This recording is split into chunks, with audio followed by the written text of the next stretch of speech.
woke up in a hospital to a $55,000 bill. Now I'm broke, so I want to get the money back by any means necessary. Am I the a-hole? I was in Nassau, Bahamas. I'm guessing that's the Bahamas, and suffered a stroke unexpectedly. I'm young, low 30s, and an overall pretty active and healthy. And so a stroke was the last thing I would expect to happen at this time in my life. Yeah, that sucks. Yeah, that's awful. So when the stroke hit the left side of my body, I went limp. I wasn't able to talk, walk, or function. It is similar to being paralyzed and all around sucks. I imagine it sucks a lot. Yeah. I would not recommend a stroke to anyone. The hotel thankfully called an ambulance, which brought me to a hospital. And here's where the fun begins, ladies and gentlemen. Step right up, step right up. Let's listen to the story. My girlfriend, let's call her T, went to give them my health insurance card when I was admitted, which covers me internationally. But the hospital refused my insurance and said I don't have coverage and insisted on a cash payment or they would not treat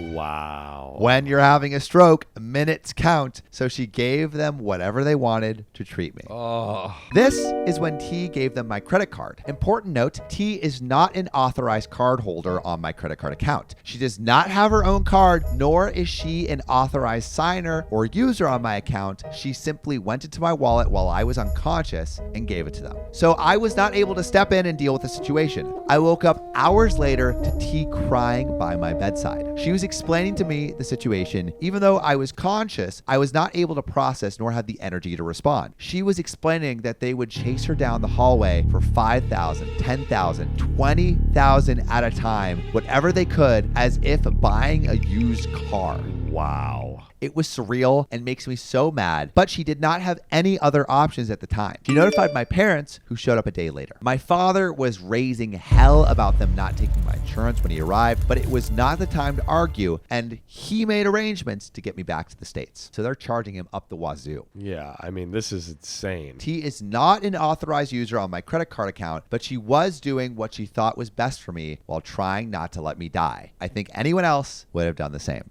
Which, I mean, like, what else do you do in this situation? There really is nothing else except try to perform the surgery yourself. Exactly. You know, just do the open heart surgery on your own. Pull up a YouTube video and freaking do it. Come on. Hey, so we're launching Assholes Anonymous, where we read your stories live with you August 3rd. For first-time Patreon patrons, you can get a free trial. So be the first. Long story short, I was transported via air ambulance back to the States, Pompano Beach, Florida, where my health insurance took over. And now the dust has settled, I have $55,000 in charges on my credit card from said hospital in the Bahamas. Wow. Oh my God. I have spoken to my insurance company and they said the hospital should have taken the insurance when I was admitted, but the hospital prefers cash because insurance companies will pay discounted rates, whereas cash out of pocket is subject to whatever the hospital charges. The insurance company will not reimburse me for the full amount, as that is not what they would have paid the hospital. Ugh. Since T is not an authorized user and she signed all the credit card receipts, I already attempted to charge back the charges, but the credit card company has rejected this as a claim, stating I have benefited from the services at the hospital and it's not considered fraud. I'm not trying to stiff the hospital on their bill. Rather, I want my money back and have my health insurance company pay them what they should have been paid. My blood boils knowing that they chased a grieving, emotional girl for money, knowing what they were doing. They took complete advantage of the situation.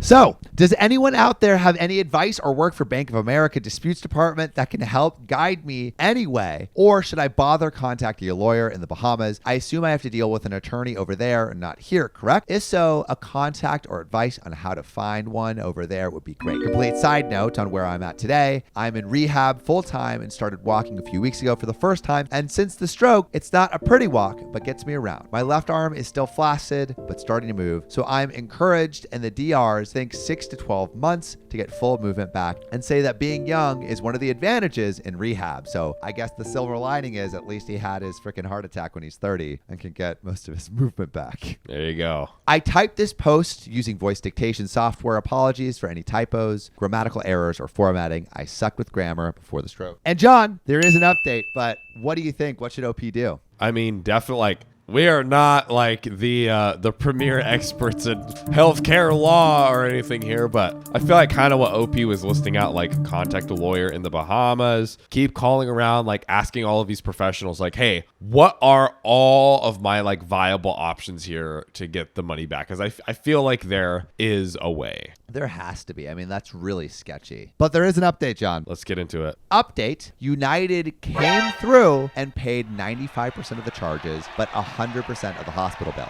They shorted me $4,600 because the hospital overcharged me, meaning the invoices added up to more than when they ran their card. Hospital is a bunch of thieves, so now I have to see if the hospital will refund me an overage or open a new dispute with B of A, Bank of America, for the overage. Thank you for all the advice. Life lessons have been added to the list. So at least it ended up with not a $55,000 bill. I'm so glad to hear that. And you know, like in the grand scheme of things, even if OP can like definitely dispute and do and you know do your thing, because also it's like just on the principle of the overcharging and whatnot, OP should fight it. But even if OP never gets their money back, not bad. Not bad. Going from 55K to 4.6K, not a bad decrease. I mean, what I would love to hear is I would love to hear everyone's like, you know, healthcare stuff. I imagine there are some shit stories with the American healthcare system or any healthcare system. So if you have any terrible experiences like this, we'd love to hear them. I mean, my small one is I was trying to get these lumps on my leg removed. It's just like little fatty deposits. And my dermatologist was like, oh,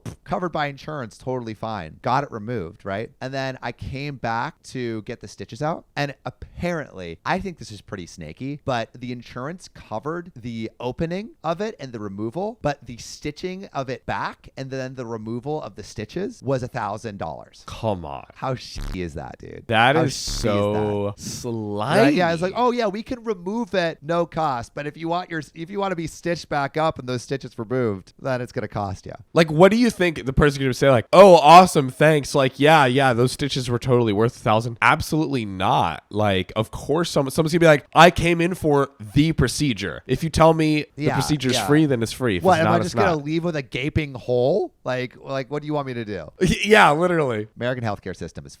Yeah, it is. Did I just find $1 million?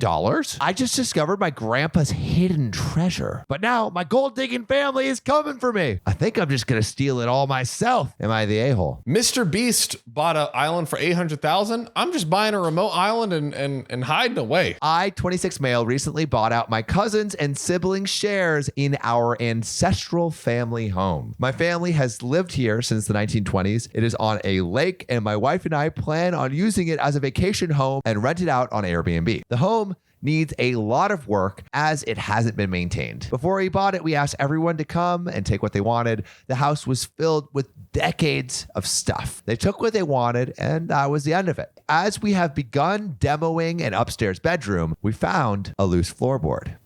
After removing some carpet, under the floorboard, we found a metal box with an old lock on it and a coffee can filled with old coins. We cut the lock and found $2,000 in bills from the 1960s, a pocket watch, gold cufflinks, ruby earrings, sapphire and diamond bracelets, and a pearl necklace. Got a good haul. For real. Based off of this, we think it belonged to my great-grandparents who died in an accident in 1963. I called my mother and told her what we found. She was shocked. My great-grandfather didn't trust banks and had hidden valuables all over the place. Apparently, a lot of people did this after the Great Depression. My mother thought they had found everything. She is now asking that we hand it all over, sell it, and split it between the family members. Mama, there's this little thing called finders keepers. Losers weepers. I said I would give them the cash and the antique coins, but I would like to hold on to the jewelry to pass on to my future children. My mother said that my siblings need the money because they are both unemployed due to the whole global situation. She considers what I found family property. Legally, I purchased everything in the house, so I think I am covered. My mom and uncle are saying we cannot come to Christmas if we don't hand it over. So am I the a-hole for not splitting the lost family treasure? John, what do you think? Man. Also, how much do you think it's worth? Put your answers in the comments. How much you think this whole treasure is worth right here? I actually think if it was their grandparents, they probably would have wanted the parents to inherit it. I think it should be split among the family. Here we go. I think I got it. Appraise it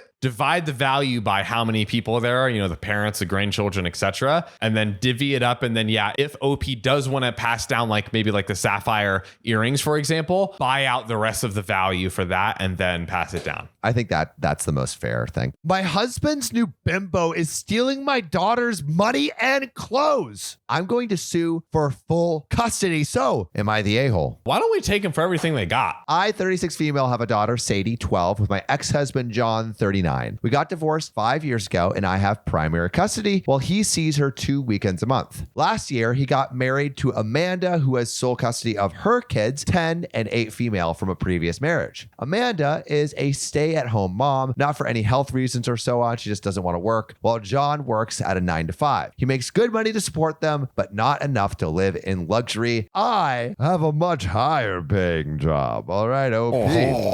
Since it's, oh my God. Since it's just me and Sadie, I make sure she has the best possible life. She goes to private school, set her up a college fund, and she has much better things than most kids: phones, clothes, etc. I still manage to raise her to be humble and not take things for granted, and she's one of the hardest working people I know, always making sure to get good grades and keep her room tidy. There you go. Well, the last few times she came back after a weekend at John's, I noticed that the clothes she was bringing back in her duffel are A, not her size, and B, much cheaper and poorer quality than what I usually buy her. I asked her why that is, and she told me that while she's at her dad's, Amanda takes away her nice clothes and gives them to her kids, while Sadie gets the clothes they buy from Target. Wow. This is like the worst case of Robin Hood I've ever heard. Let's take from the rich your kids and give to the poor my kids. I asked if she wanted them back, but she said she didn't mind sharing since all her favorite clothes were kept here, which is a phenomenal attitude. The problem came when I went to pick her up last weekend. I had a business meeting and couldn't drive her over, so Amanda offered to just pick Sadie up from school, which hadn't happened before. When I got there on Sunday, John and Amanda asked me to sit down with them, and when Sadie came to hug me, Amanda sent her to her room quite harshly, saying her punishment wasn't over yet. I was confused because Sadie very rarely misbehaves. They sat me down in the kitchen and said it was unfair for Sadie to be going to private school while her kids had to go to a public one. So they had decided that Sadie would be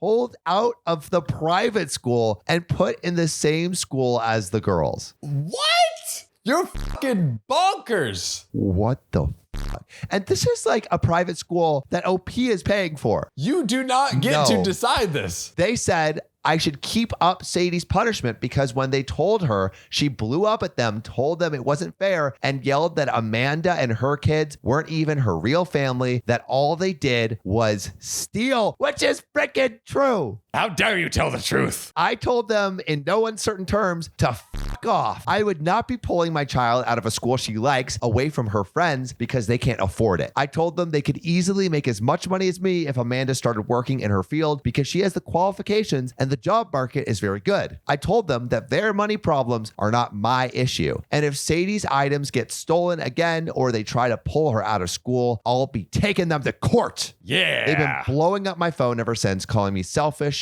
an a-hole. And after telling the story to a friend, he told me I was rubbing my success in their face, but I still don't feel like I did anything wrong. So, am I the a-hole? And there is an edit and an update, but I want your gut check right now. Absolutely not. Not at all. This other couple is crazy. They're absolutely, the ex couple Bonkers. is insane. How do they think that's okay? I just don't know how they think it's okay to pull a kid out of the school they've been going to randomly. A, okay, already a big one. And then B, like, are you really think you're gonna like get away with this and like that you have the authority? Like, Okay. Ooh. So here's the edit. Okay. I got temporary guardianship while waiting for a court hearing. We're going to try to get full custody and have John get 1 day a week of visitation, supervised for at least the first few months, and no contact with Amanda or her kids. This way, he still sees Sadie just as much, and they can try to repair their relationship. But she doesn't have to go back there. All contact between us is made through emails, which are CC'd by my lawyer, and I've asked for Sadie's things back. I've talked to Sadie, and we decided that she's going to try therapy for a little while to help deal with everything that's happened. And here's the update. We've had the hearing and our custody arrangement's been modified. Amy, any and all decisions relating to Sadie are made by me and me alone. Woo! John has supervised visitation once a week, and Sadie will continue in therapy to deal with all the issues Amanda and co have caused her. They tried to push for 50-50 custody split on grounds of alienation, so me trying to put Sadie against my father, but we made it clear from the start that we wanted to keep Amanda and her children away and wanted supervision only because we don't feel safe leaving him alone as of yet, but that we were open to modifications. Thanks to that, the proof of stealing, and Sadie's therapist testimony, their claim was thrown out pretty quickly. Yes. Amanda's pissed and has tried to contact me and Sadie, but I made it clear that if she keeps harassing me or my daughter, I'll have to make this known to the authorities. Sadie and I have blocked her everywhere, and any communication between John and us is made through text messages or emails only. I'd like to thank you all for the support throughout this. Really means a lot to us. Sending you loads of love. And that's the end of the story. Wow. So I want to kick it to the comments. I mean, what do you think of this situation? Do you think OP made the right decision by getting full custody of the kids? Was that too much? Was it too little? Let us know in the comments below. John, what do you think? Not at all. I think OP was not only way in the right, but it was also like very smart about it and reasonable. Like OP was like, I do want to have still some visitation. I am open to basically a very open and I would say very empathetic approach, considering how unempathetic and what assholes batshit the other guys crazy were. this dude was. Yeah. Oh my God. But Sam, this isn't the first time that we've gotten some stories about family stealing from each other. I love hearing a little bit about family stealing. What do you got for us? This is from public subscriber Lucas Cuddle. 6244. My mother has a pearl necklace and earring set that my oldest sister wore to prom. Years later, I see the same set at my cousin and her new boyfriend's home, and I confronted her. I went off the deep end. She stole it. I quit talking to her for years because of this. We are not a rich family. It was the fact that she took a family heirloom that wasn't hers and dumped the guy a few months later. My family heirloom sits in his kitchen cabinet because of my cousin who has no morals and was a thief. Let him know. She was raised better than this, so I understand this person's pain. I got pics of my sister wearing this at prom. Shame on people like this. Wow, that is crazy. That's when it goes from like family to non-family, and you're kind of screwed. These are like those those no contact situations too, where it's like you just cut this person off. Just going hard. But what we love is when you go hard in our comments. Share your stories. We want to hear if you have any, family stealing stories. Especially like divorce with like children. Like that's, Yeah. I think like if you've been divorced or are a child of divorce, share your divorce stories. Call and tell us- 1-800-OKOP. Share your trauma. We want to hear it, and we'll talk to you soon. Put those answers in the comments below. I want to do a quick shout out to our $25 tier Patreon patrons for making this show possible. So thanks Ellie Michelle, Family Bees, and Shannon Jill Brooks for your support.